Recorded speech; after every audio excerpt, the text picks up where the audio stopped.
All right, welcome back. And this is Breakfast Daily. We're going to talk consumer tech. Now, today on Consumer Tech segment, we're looking at digital transformation.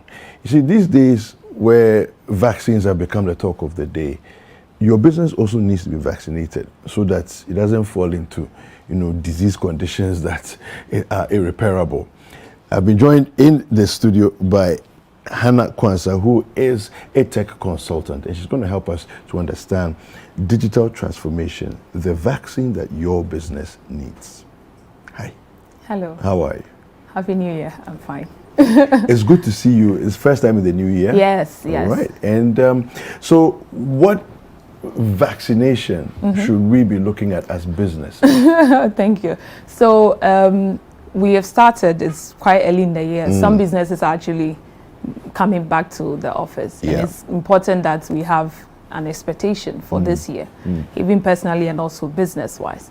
Now, we've seen the past trends where there's businesses are trying to or working and adopting like tedious processes, something that you could easily touch with technology and ensure that there's a smooth run of things, but we haven't seen it so. Yeah. Some people also have the idea that it is not for me, it's for the big guys. Let's leave the small businesses out of it. Yeah. When you talk about digital transformation, it's nothing really super. All we are saying is like it's a continual process. That's first thing that we need to know. That it wouldn't stop, because as you are moving in your business and you are doing certain things, you are opening a new product line, certain things are coming in, certain processes also have to be automated for a smooth run of things. So it would never stop, but it's bringing in this technology to, as it were, either remove or complement your existing processes. So people thinking about digital transformation, we are not just saying throw away everything that you know. Already, Of course, there's a process, and technology would revolve around your existing processes unless otherwise stated. Now, the question comes to why is it a needed vaccine, as I put it, is because we were in this country. We saw what 2020 did to us. When you check statistica.com, several surveys, we've seen that businesses that were actually or had embraced digital transformation were actually the ones that were earning. Yeah. Because everybody is at home and we don't know what the future holds. Day in, day out, we are hearing like new variants of this whole COVID thing. Now we have Delta Cron. I even lost count. So it will come to a point nobody knows the future except God.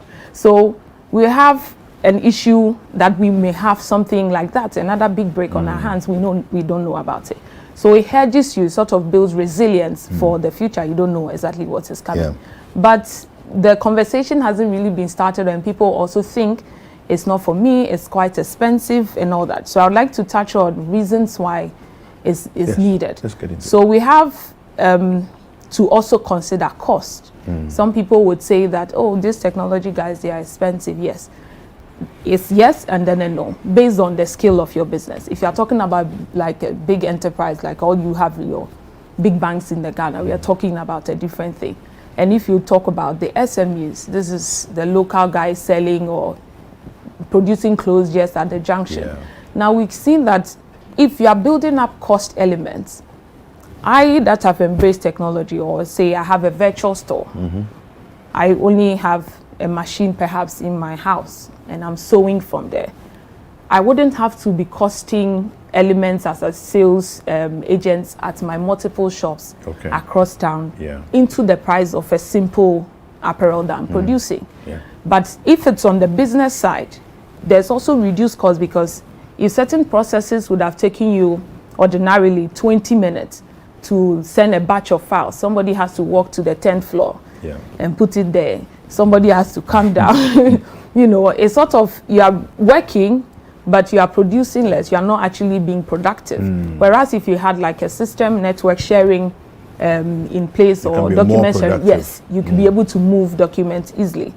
Now, it comes also to the part where you have to expand your reach of business.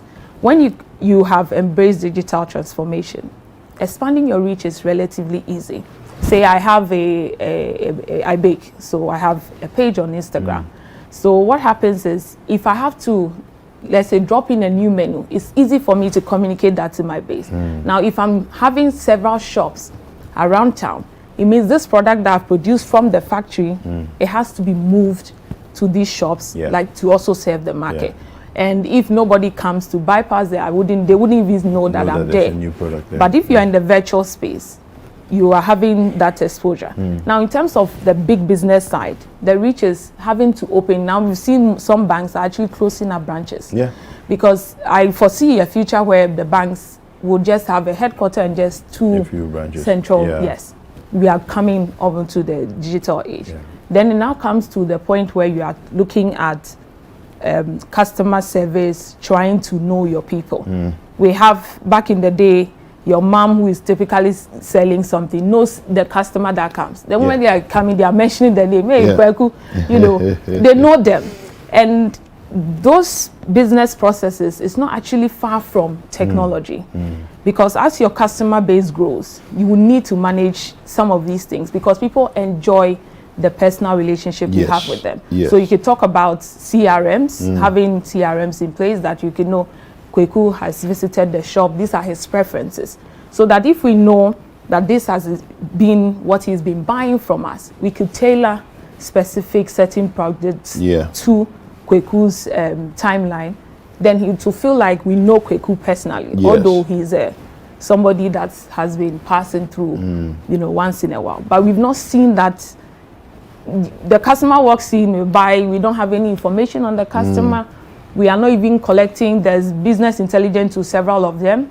We are not even collecting, okay, how has sales been and everything. So we've seen that you're actually opening up branches in places where people don't actually need. Because if you happen to put a branch here, say as a bank or something, and your customers are not in this area, you wouldn't know.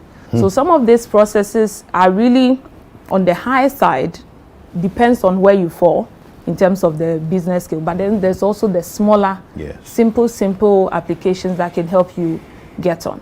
And moving on to the side of convenience, you can see that there's some people that are not embracing this convenience factor. They like things the old way. Struggle has been trying to get Ghanaian businesses to come digital. Because it's like, no, we still prefer the stamp. If you want an invoice, travel to our office, let us stamp it for you. You know, even if you need to submit a proposal, you have to physically be there. And it's sort of like pulling us behind because the world is moving and it wouldn't wait for you. So some of these things could be started small, something as relative as, okay, how many customers do you have? Do you have any idea? Even where they live, because if you know this information about your customer, and you can't keep everything in some notebook somewhere, notebook, flat file somewhere. No, it will gather dust with time, and data loss. The side effects of not coming digital or automating some of this process outweighs really the benefit or the cost that you would have it in trying to get some of these things done. Fantastic. So we need to reduce, it will help us to reduce costs. It's going to help us to expand the reach of our business, provide a personalized shopping experience. You could put that in. So for people who are shopping, blah, blah, blah. It's not really about, when you say cost, people feel is money. Time is also a costing factor when it comes into some of these things. Fantastic. Listen, Hannah, how can people get in touch with you if you want to on find Instagram. out more? Okay, I'm on Instagram at AmaBlueQ and also on Twitter. You could just reach out. Let's start talking about your business. Fantastic. Thank you very much. Thank you. So we're speaking to Hannah Kwanzaa, also AmaBlueQ, of course, and she's a tech consultant, and she's been helping us to understand how it is that we can vaccinate our businesses against, you know, all kinds of diseases that will seek to threaten the future of our businesses. I have a couple of messages that I want to read to you just quickly. People engaging with us on social media. We have Emma Eshun. She says, this was an earlier conversation we had on rainwater. She said, please, all the rainwater is polluted. Recent harvested rain is smelly and dark. Climate change seems to having a big effect on coastal areas as well. Emma, thank you for that message. Critical is saying that when you detect a broken tap with water gushing out, you call Ghana Water, but they don't mind you. Okay, that message there coming from Critical on social media. And finally, we also have one who came on our WhatsApp line. This is Nene Dote. Nene Dote says, good morning. I really appreciate your concern on water so much. I pray that our leaders will listen to you. Thank you. Well, thank you for sending in those messages.